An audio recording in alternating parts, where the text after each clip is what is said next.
বাংলাদেশের home of cricket Mirpur Sher-e-Bangla stadium ঘিরে লাল সবুজের ভক্তদের আছে হাজারো স্মৃতি, সাফল্যের উচ্ছ্বাস, ব্যর্থতার হতাশা। একসময় ফুটবলের জন্য নির্মিত এই মাঠটি ১৯ বছর ধরে আপন করেছে ক্রিকেটকে। ২০১১ ওয়ানডে বিশ্বকাপের পর্দা উঠেছিল এই মাঠে বাংলাদেশ ভারত ম্যাচ দিয়ে। দ্বিতীয় ওয়ানডেতে সিরিজে টাইগারদের ১৯ মাস না জেতার আক্ষেপ ঘুষল ওয়েস্ট ইন্ডিজের বিপক্ষে সিরিজ নির্ধারণী তৃতীয় ম্যাচে আয়েশি জয়। ২৫,০০০ দর্শক ধারণ ক্ষমতার স্টেডিয়ামটিতে প্রথম আন্তর্জাতিক ওডিআই ম্যাচ হয় ২০০৬-এর ডিসেম্বরে। সেবার জিম্বাবুয়ের বিপক্ষে এই ভেন্যুর ২ ম্যাচেই জয়ের হাসি টাইগারদের। ২০০৭ সালে এই মাঠে প্রথম হারের মুখ দেখে বাংলাদেশ।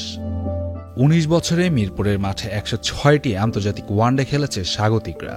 ৫২ জয়ের বিপরীতে হার ৫১টিতে। ২৮ টেস্টে জিতেছে মাত্র ৮টিতে, হার ১৭ আর ড্র ৩টিতে। শর্টার ভার্সন টি-20-র ৪৮ ম্যাচে টাইগারদের জয় ও হারের পাল্লা সমান, ২৪টিতে জয়, হার সমসংখ্যক ম্যাচে। এই মাঠে ওয়ানডেতে সর্বোচ্চ রান ভারতের। ২০১১ বিশ্বকাপে বাংলাদেশের বিপক্ষে ৪ উইকেটে ৩৭০। ওই বিশ্বকাপে ওয়েস্ট ইন্ডিজের বিপক্ষে বাংলাদেশের করা ৫৮ রানই সবচেয়ে ছোট ইনিংস। স্বাগতিকদের সবথেকে বড় হার সাউথ আফ্রিকার বিপক্ষে ২০৬ রানে। সবচেয়ে বড় ব্যবধানের জয় ওয়েস্ট ইন্ডিজের বিপক্ষে। বাংলাদেশের শেষ ম্যাচ ১৭৯ রানের। ওডিআইয়ে এই মাঠে সবথেকে বেশি রান ওপেনার তামিম ইকবালের ২৮৯৭। সবচেয়ে বেশি ১৩১ উইকেট শিকারী লাল সবুজদের আরেক লিজেন্ড সাকিব আল হাসান।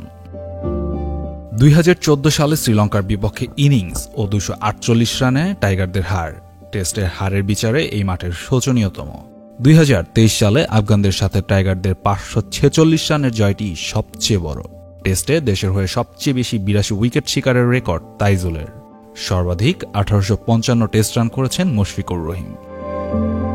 নানা পরিসংখ্যানের ভিড়ে ক্রিকেট ভক্তদের কাছেও মাঠটি স্মরণীয়।